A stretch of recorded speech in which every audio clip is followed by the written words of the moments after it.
નમસ્કાર મિત્રો, સ્વાગત છે. ધોરણ 3ની અંદર એનસીઆરટી વર્ષ 2026થી નવું ગણિતનું પાઠ્યપુસ્તક લાવે છે અને પાઠ્યપુસ્તકનું નામ ગણિત મેળો એવું એને રાખેલું છે. એનસીઆરટીના નવા પાઠ્યપુસ્તકનો આપણે આ વિડીયોમાં અભ્યાસ કરીશું અને તમને જે મૂંઝવતા પ્રશ્નો છે એનું આમાં નિરાકરણ લાવીશું. સાથે સાથે તમે જો જાતે આ સોલ્વ કરેલું હોય તો તમે આ પાઠ્યપુસ્તક ઉપરથી તમે એને સમજી શકશો. તો આપણે શરૂઆત કરીએ. પહેલા પાઠનું જે નામ છે એ પાઠનું નામ શું છે? નામમાં શું છે? જોયું? પહેલા પાઠનું નામમાં શું છે? તો મિત્રો મજા આવશે પાઠ ભણવાની. પાઠની શરૂઆત કરીએ. ઘણા સમય પહેલા તારાપુરમાં એક ગોવાળ એનું કુટુંબ રહેતું હતું. દિશા અને દીપ દરરોજ ગાયોને ચરાવવા માટે બહાર લઈ જતા હતા. તેઓ બધી ગાયો સાથે મોડી સાંજે પાછા ફરતા હતા. એક દિવસ દિશાએ પૂછ્યું, આપણે કેવી રીતે જાણી શકીએ કે આપણે એક પણ ગાય ગુમાવી નથી? તેમને ગણતરી કરતા આવડતું નહોતું. તો પછી દિશા અને દીપ હવે શું કરી શકતા હતા એવો આપણને પ્રશ્ન પૂછ્યો છે. તો એને ગણતરી નહોતી આવડતી. તો આપણને જ્યારે ગણતરી ન આવડતી તો શું કરી શકીએ? તો કોઈ ગણતરીની બદલે કંઈક બીજું કરી શકીએ. એને એક આવો જ વિચાર આવ્યો. એમના મિત્રએ એને એક વિચાર આપ્યો. તેના મિત્રએ તેને એક યુક્તિ બતાવી. જ્યારે તમે ગાયો ચરાવવા જાઓ છો ત્યારે દરવાજામાંથી બહાર નીકળતી દરેક ગાય માટે દિવાલ પર એક નિશાન બનાવો. જ્યારે તમે પાછા આવો ત્યારે કોઈ દરવાજામાં ફરી પ્રવેશ કરે ત્યારે તે દિવાલ ઉપરનું નિશાન દૂર કરો. બીજે દિવસે તેમને મિત્રની યુક્તિ પ્રમાણે કર્યું અને ઘરે પાછા ફર્યા અને પછી બધા નિશાન એને દૂર કર્યા. તો જેટલી ગાયો બહાર નીકળી હતી એટલી ગાયો અંદર આવી ગઈ, નિશાન બધા દૂર થઈ ગયા. પછી પ્રશ્ન આપણને પૂછ્યો છે, શું બધી ગાયો ઘરે પાછી આવી હતી? તો આપણે આમાં શું લખીશું? તો કે ભાઈ હા, બધી ગાયો છે એ ઘરે પાછી આવી હતી. તો આમાં આવશે હા, બધી ગાયો પાછી ઘરે આવી હતી. ત્યારબાદ થોડા વર્ષો પછી તેમની પાસે ઘણી બધી ગાયો હતી. હજી એ નિશાનવાળી સિસ્ટમ જ ચાલતી હતી. એક દિવસ જ્યારે તેઓ ઘરની બહાર નીકળ્યા ત્યારે તેમની દિવાલ પર આટલા નિશાન હતા. મિત્રો, કેટલા નિશાન હતા એ આપણે આમાં જવાબ લખવાનો છે. તો એની અંદર જવાબ મેં લખી નાખ્યો છે. તમે નિશાન ગણશો તો આ 5ની લાઈન છે. જુઓ, મારો જે એરો છે એ તમે જોશો ને તો એમાં 5ની લાઈન છે. આ ટોટલ કેટલા છે? 5. આ બીજા 5, આ ત્રીજા 5.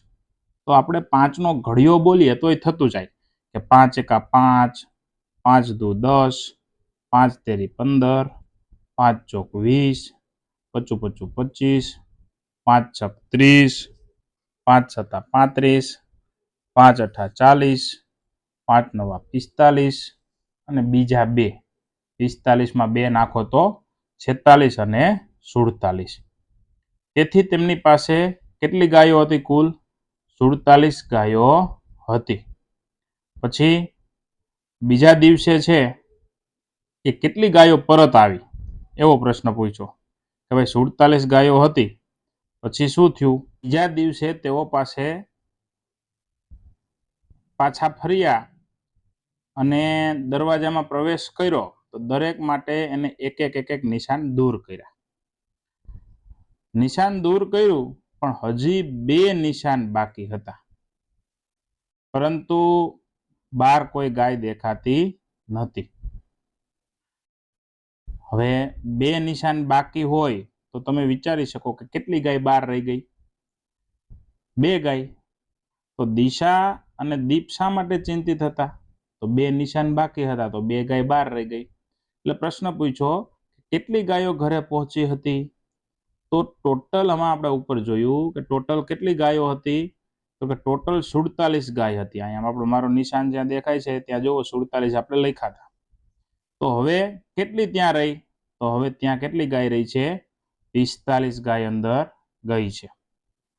હવે એને નક્કી થઈ ગયું કે ગાય 12 રહી ગઈ છે. કેટલી ગાય 12 રહી છે એ હવે ચર્ચા કરીએ. કે દિશા અને દીપ ઝડપથી ગુમ થયેલી ગાયો શોધવા ગયા. કેટલી ગાય 12 રહી ગઈ હતી? 2 ગાય. અને ખેતરમાં મળી આવી અને બધા ખુશીથી પાછા ફરી આવ્યા. અને એને એમ થયું કે હાલો આપણે બધી ગાયો મળી ગઈ છે. તો મિત્રો આની ઉપરથી આપણે એકડા વગર આ નિશાન ઉપરથી થોડું સમજી શકીએ. હવે તેમનો મિત્ર છે હેમંત, એની પાસે 36 ગાયો છે અને 23 ઘેટા હતા. તો દિશા અને દીપ જેવી નિશાની બનાવી અને તેમની ગાયો અને ઘેટા પર નજર રાખવામાં મદદ કરવાની વાત છે. તો નીચે આપણે એના માટે નિશાન બનાવ્યા છે. તમારે આ રીતે નિશાન તમે બનાવી શકો. તમે નિશાન છે એ આ જેમ મેં ઊભા બનાવ્યા છે એવી રીતે તમે આમ આડા નિશાન પણ બનાવી શકો. એના માટે તમે ગમે નિશાન રાખી શકાય. પણ દિશા અને દીપના જે નિશાન છે એ રીતે મેં નિશાન બનાવ્યા છે કે ભાઈ 5-5ના જૂથ લીધેલા છે. એક જૂથ છે એ 5નું એ રીતે મેં હિસાબ કર્યો છે.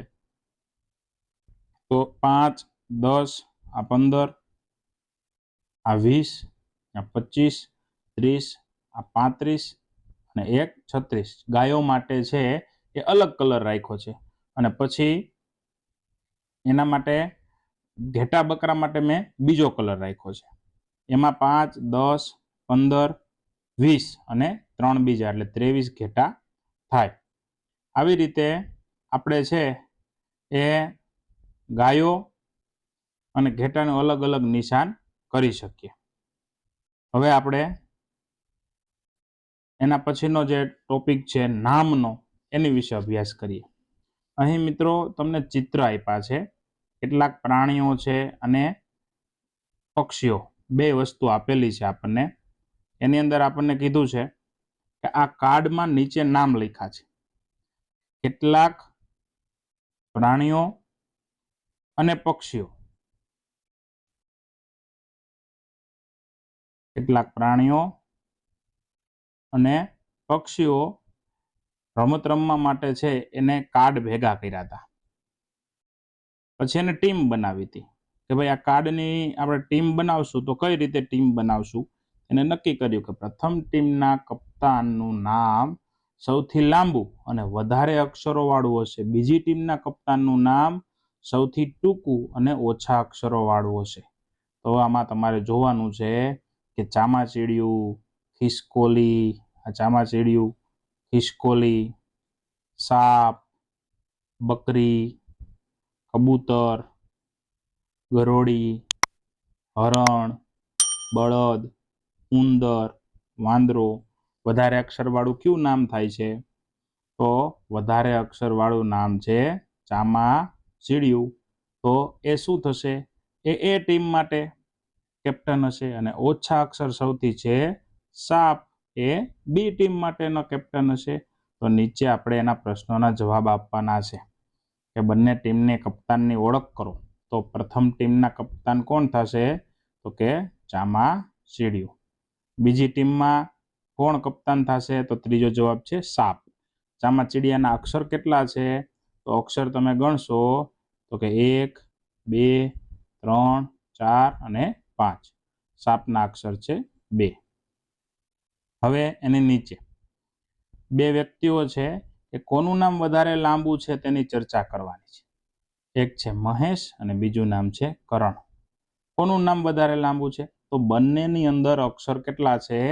3 જ છે મિત્રો.